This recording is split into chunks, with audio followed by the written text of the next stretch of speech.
ಅನಿರುದ್ಧ್ ನಿನ್ ಕುತ್ತಿಗೆಗೆ ತಾಳಿ ಕಟ್ಟಿದಾನೆ ಅನ್ನೋ ಒಂದೇ ಒಂದು ಕಾರಣಕ್ಕೆ ಬಿಡ್ತಿದ್ದೀನಿ. ಇಲ್ಲ ಅಂದ್ರೆ ಆದ್ರೂ ಈ ಮಾತು ಅನವಶ್ಯಕ. ನಿನಗ್ 3 ದಿನ ಟೈಮ್ ಕೊಡ್ತಾ ಇದ್ದೀನಿ. ಇದ್ರೊಳಗಡೆ ಮಾಯಾ ತಪ್ಪು ಮಾಡಿದ್ಲು ಅಂತ ಸಾಬೀತು ಪಡಿಸಿದ್ರೆ ಮಾಯನ ಮನೆಯಿಂದ ಹೊರಗಾಗ್ತೀನಿ. ನಿನ್ ಕುತ್ತಿಗೆನೂ ಹಿಡಿದು ಮನೆಯಿಂದ ಆಚೆ ದಬ್ತೀನಿ. ಅನಿರುದ್ಧ್,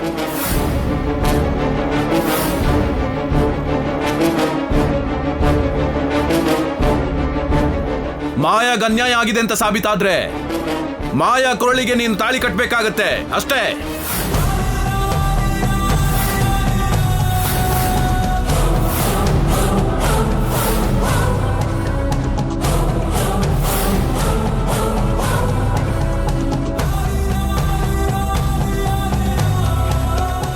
ಬೇಡಪ್ಪ, ನನ್ನ ಮಾತು ಕೇಳಿ. ಈ ವಿಷಯದಲ್ಲಿ ಮಾತು ಕೇಳೋ ಅವಶ್ಯಕತೆ ಇಲ್ಲ ಕಣೋ. ಎಲ್ರೂ ಹೇಳ್ತಿರೋದನ್ನು ಸರಿಯಾಗಿ ಕೇಳಿ. ಒಂದು ಹೆಣ್ಣಿಗೆ ಅನ್ಯಾಯ ಆಗಿದೆ ಅನ್ನೋ ಅಪಕೀರ್ತಿ ಗರುಡ ವಂಶಕ್ಕೆ ಬರಬಾರ್ದು. ಆಗ ಬಂದಿದ್ದ ದಿನ ನಾನ್ ಬದುಕಿರಲ್ಲ.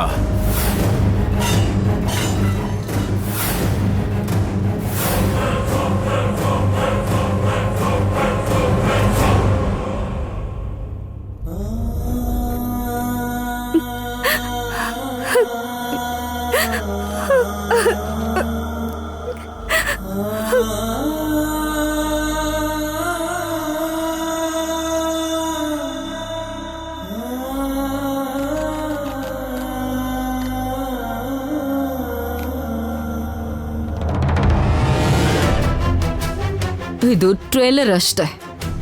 ಹೋಗ್ತಾ ಹೋಗ್ತಾ ಇಂಥ ಚಿತ್ರಗಳು ಬೇಕಾದಷ್ಟು ನೋಡೋದಕ್ಕೆ ಸಿಗತ್ತೆ.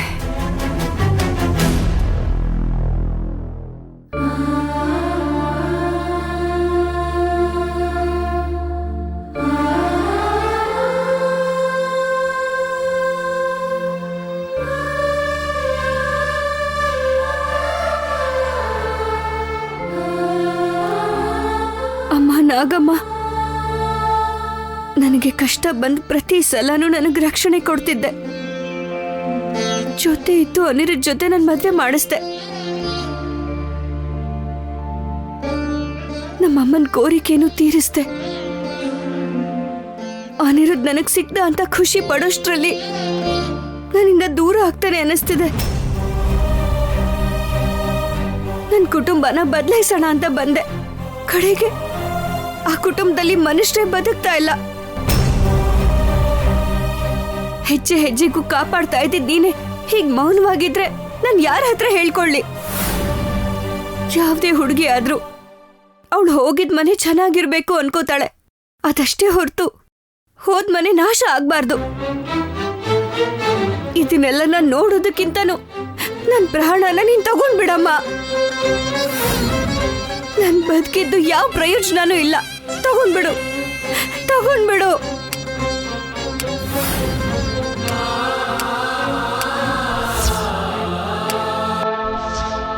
ಪುಣ್ಯ,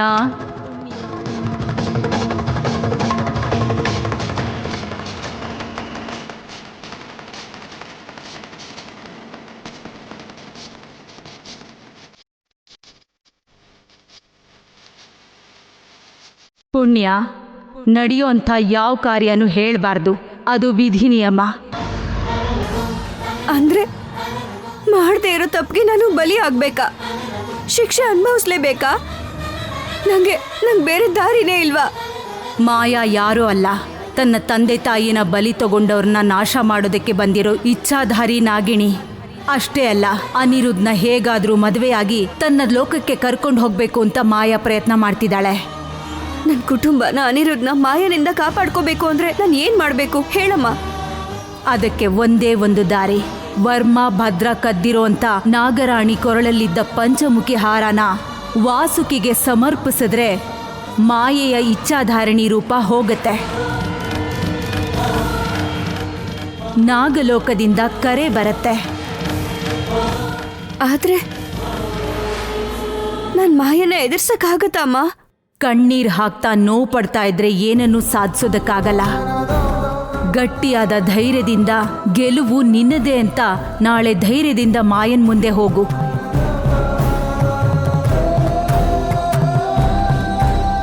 ನನ್ ಪ್ರಾಣನೇ ಹೋದ್ರು ಹೆಜ್ಜೆನ ಹಿಂದಕ್ಕಿಡೋದಿಲ್ಲಮ್ಮ. ಪುಣ್ಯ, ನೀನು ನೆನಪಿಡಬೇಕಾದಂಥ ವಿಷಯ ಏನು ಅಂದ್ರೆ, ಮಾಯಾ ಇಚ್ಛಾಧಾರಿಣಿಯಾಗಿ ಬೇರೆಯವರ ರೂಪದಲ್ಲಿದ್ದಾಗ ಅವಳ ಎದುರಿಗೆ ಹೋಗ್ಬೇಡ. ಹಾಗಾಯ್ತು ಅಂದ್ರೆ ಆ ಕ್ಷಣನೇ ಯಾರ ರೂಪದಲ್ಲಿ ಅವಳಿದ್ದಾಳೋ ಅವರು ಸತ್ತು ಹೋಗ್ತಾರೆ. ನೆನಪಿಟ್ಕೋ. ಹಾಗೆ ಆಗ್ಲಿ ಅಮ್ಮ. ದೀರ್ಘಾಯುಷ್ಮಾನ್ ಭವ.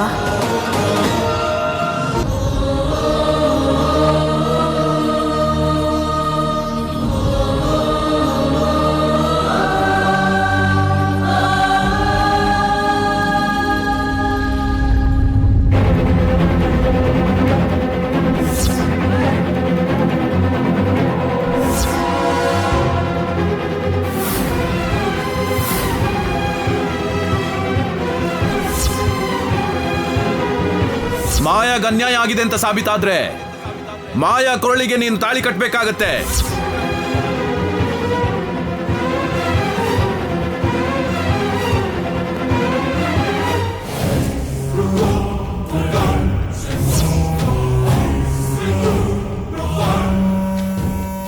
ಪುಣ್ಯ ಇಲ್ಲ ಅನ್ಸತ್ತೆ.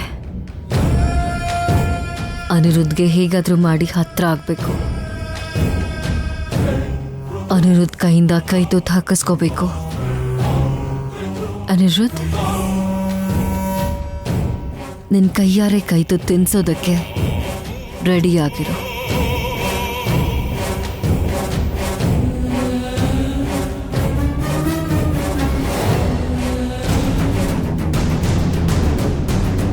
ಓ, ನಿನಗೆ ಕೈ ತುತ್ತು ಬೇರೆ ತಿನ್ನಿಸ್ಬೇಕಾ? ಅನಿರುದ್ಧ್ ಕೈಯಲ್ಲಿ ಕೈ ತುತ್ತು ತಿನ್ನಿಸ್ಕೊಳ್ಳೋದಲ್ಲ ಕಣೆ, ನಿನ್ ಕೈಯಾರೆ ನಿನಗೆ ನೀರು ಕುಡಿಸ್ತೀನಿ.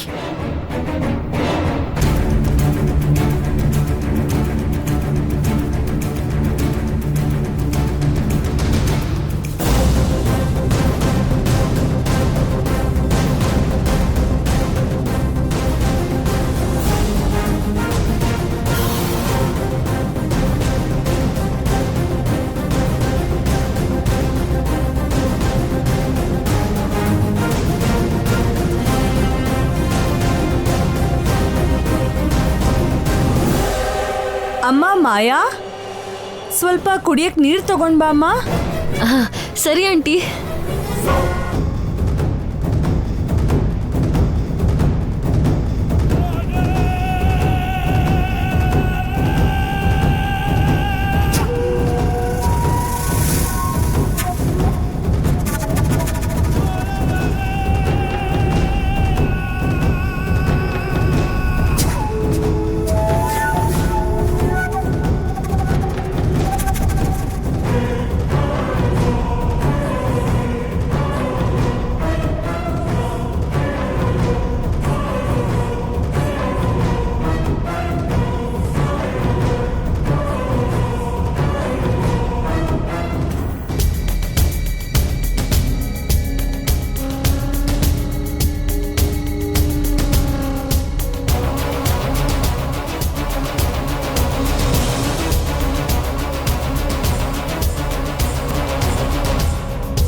ಅನಿರುದ್ಧ್, ಏನ್ ಅನಿರುದ್ಧ್ ಇದು?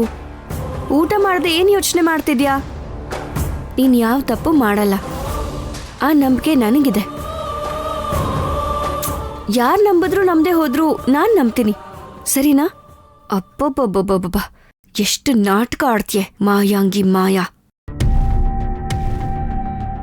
ಸರಿ, ಮೊದ್ಲು ತಿನ್ನು, ನಾನ್ ತಿನ್ನಿಸ್ತೀನಿ. ನಂಗೆ ಹಸಿವಿಲ್ಲ ಪುಣ್ಯ. ಇವತ್ತೊಂದಿನ ತಿನ್ನು ಅಂತ ನನ್ನ ಬಲವಂತ ಮಾಡಬೇಡ ಪ್ಲೀಸ್. ಆದ್ರೆ ನನಗ್ ಹಸುವಾಗ್ತಿದೆ ಅನಿರುದ್ಧ್. ಕಡೆ ಪಕ್ಷ ನನಗಾದ್ರೂ ತಿನ್ನಿಸ್ತೀಯೋ ಇಲ್ವೋ? ಅದು ಕೂಡ ನಿಂಗಾಗಲ್ವಾ?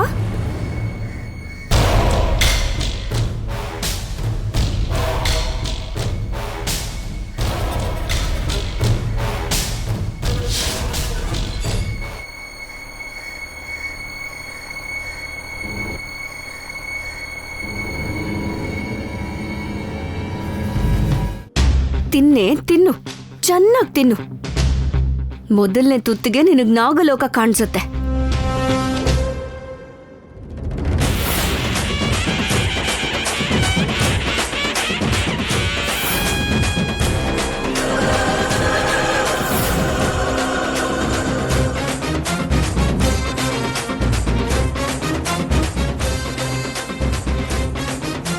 ತಿನ್ನು ಪುಣ್ಯ. ಸಾಕು.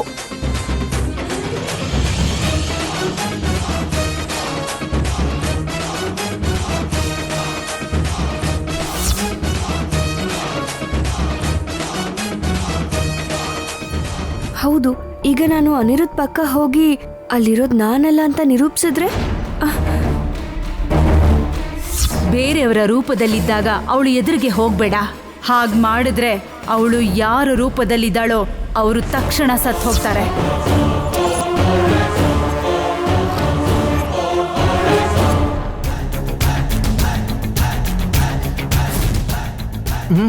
ಸಾಕು ಅನಿರುದ್ಧ್, ಸಾಕು. ಹಸ್ವಾಗ್ತಿದೆ ಅಂತಿದ್ದೆ, ಈಗ ನೋಡಿದ್ರೆ ಇಷ್ಟಕ್ಕೆ ಸಾಕು ಅಂತಿದ್ಯಾ? ಅದೆಲ್ಲ ನಂಗೆ ಗೊತ್ತಿಲ್ಲ, ಸುಮ್ಮನೆ ತಿನ್ನು.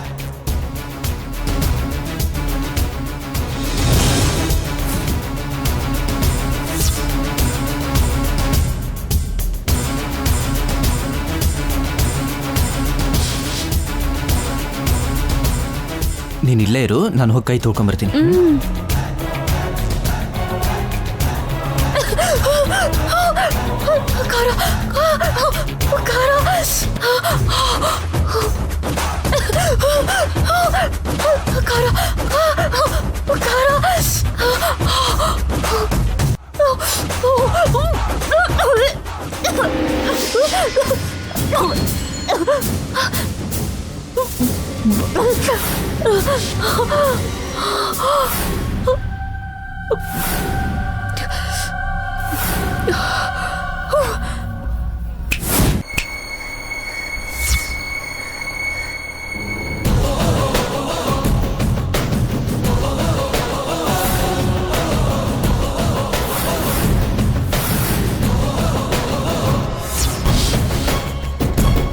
ಹೇಗಿದೆ? ತುಂಬಾ ಉರಿತಿದ್ಯಾ? ನನ್ ಗಂಡಂಗೆ ನೀನು ಹತ್ರ ಆಗ್ಬೇಕು ಅಂತ ನೋಡ್ತಿದ್ರೆ ನನಗಿನ್ನೆಷ್ಟು ಉರಿಬೇಕೆ?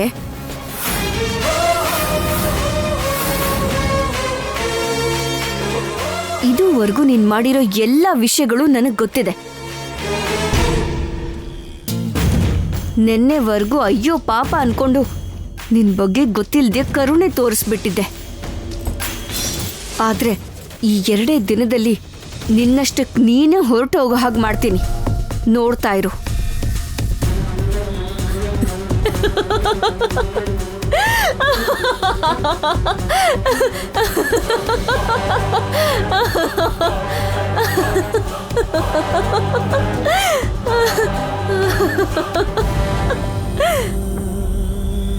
ನಿನ್ನ ಓವರ್ ಕಾನ್ಫಿಡೆನ್ಸ್ ನನಗೆ ತುಂಬಾ ಇಷ್ಟ ಆಯ್ತು.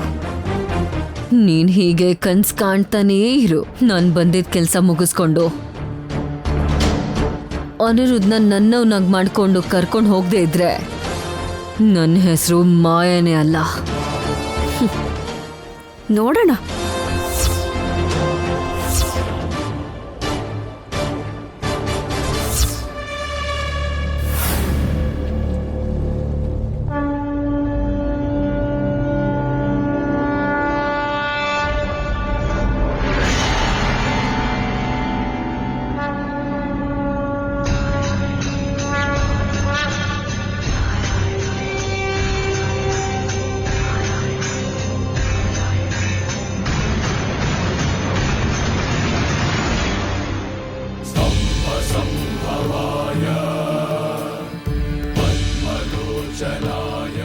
ಗುರುಗಳಿಗೆ ಪ್ರಣಾಮಗಳು.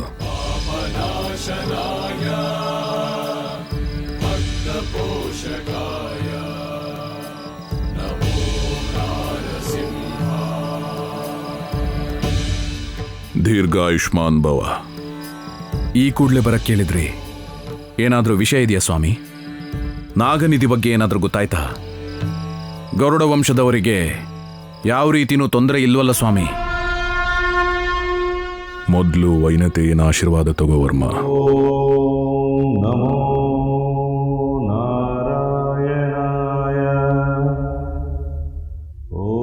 ನಮೋ ವೈನತೆಯ. ವರ್ಮ, ನಾವು ಅನ್ಕೊಂಡಿರೋದು ನಡೆದಿದೆ. ಊಹೆ ಮಾಡಿದ ಪರಿಣಾಮದಿಂದ ನಮ್ಮ ಮನಸ್ಸಿಗೆ ನೋವು ಕೊಡುವಂತ, ಆಘಾತ ಕೊಡುವಂತ ಒಂದು ಘಟನೆ ನಡೆದಿದೆ. ನಿಮ್ಮ ಮೊದಲ ಮಾತಲ್ಲಿ ಮಾತ್ರ ಅಲ್ಲ, ನಿಮ್ಮ ಆಶೀರ್ವಾದದಲ್ಲೂ ವ್ಯತ್ಯಾಸನ ನೋಡಿದೆ ನಾನು. ಯಾವ ವಿಷಯ ಇದ್ರೂ ಕೇಳಿ ತಡ್ಕೊಳ್ತೀನಿ. ಹೇಳಿ ಸ್ವಾಮಿ. ನಾನು ಹೇಳ್ತಿರೋ ವಿಷಯನ ಕೇಳಿ. ಆವೇಶದಲ್ಲಿ ಯಾವ ನಿರ್ಧಾರನೂ ತಗೋಬೇಡ. ಯೋಚನೆ ಮಾಡಿ ಹೆಜ್ಜೆ ಇಡು. ಹಾಗೇ ಆಗಲಿ ಗುರುಗಳೇ, ಆವೇಶ ಮಾಡ್ಕೊಳ್ಳಲ್ಲ. ನಿಸ್ಸಂದೇಹವಾಗಿ ಸಲಹೆ ಕೊಡಿ. ನಿನ್ ಪ್ರಾಣ ಅನ್ಕೊಂಡಿದ್ದ ನಿನ್ ತಂಗಿ ಭದ್ರ ಇನ್ನು ಮತ್ತೆ ಬರಲ್ಲ.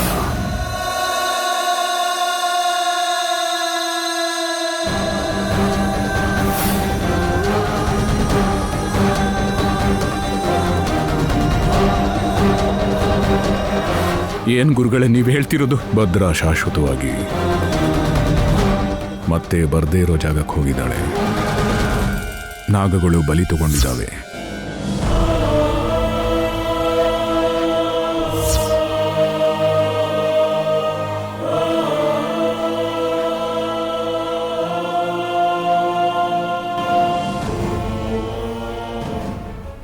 ಇಲ್ಲ ಗುರುದೇವ, ನನ್ನ ಭದ್ರಾಗೇನೂ ಆಗಿರಲ್ಲ. ಮೊನ್ನೆ ತಾನೇ ನನ್ನ ಹತ್ರ ಫೋನ್ ಮಾಡಿ ಮಾತಾಡಿದ್ಲು. ಅದೆಲ್ಲ ಮಾಯೆ ವರ್ಮ. ಒಂದ್ಸಲ ನಿನ್ ಭದ್ರ ಮಾತಾಡಿದ್ದನ್ನ ನೆನಪು ಮಾಡ್ಕೋ. ನನ್ನ ಬಗ್ಗೆ ಯೋಚನೆ ಮಾಡಬೇಡಿ. ಯೋಚನೆ ಮಾಡಿದ್ರೆ ನಾನು ಸತ್ತೆ ಅಂತಾನೆ ಅರ್ಥ. ದೇವರ ಸನ್ನಿಧಿಯಲ್ಲಿದ್ದೀನಿ. ಭದ್ರಾ! ಭದ್ರಾ!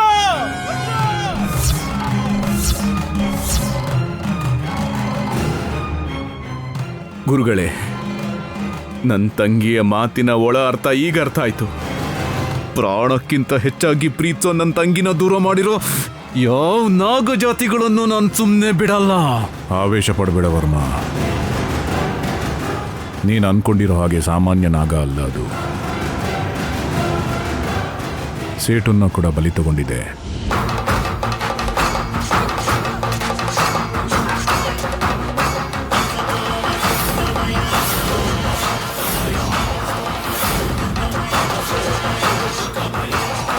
ನಿನ್ ಸೋದರಳಿಯ ಸುರೇಂದ್ರ ವರ್ಮನು ಕೂಡ ಸಾಯಿಸಕ್ ಹೋಗಿದೆ.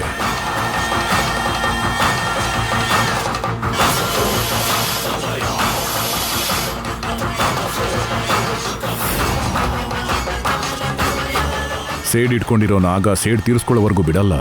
ಹಾಗಾದ್ರೆ ನಾನೇನು ಮಾಡಕ್ಕಾಗಲ್ವಾ ಗುರುಗಳೇ? ಅದ್ರ ಕೈಯಲ್ಲಿ ಬಲಿಯಾಗ್ಬಿಡ್ಬೇಕಾ? ನಾನಿಲ್ಲಿ ನನ್ನ ಪ್ರಯತ್ನನ ಮಾಡ್ತಿದ್ದೀನಿ. ನೀವಿಬ್ರು ಸ್ವಲ್ಪ ಹುಷಾರಾಗಿರೋದು ಒಳ್ಳೇದು. ಮುಖ್ಯವಾಗಿ ನೀನು.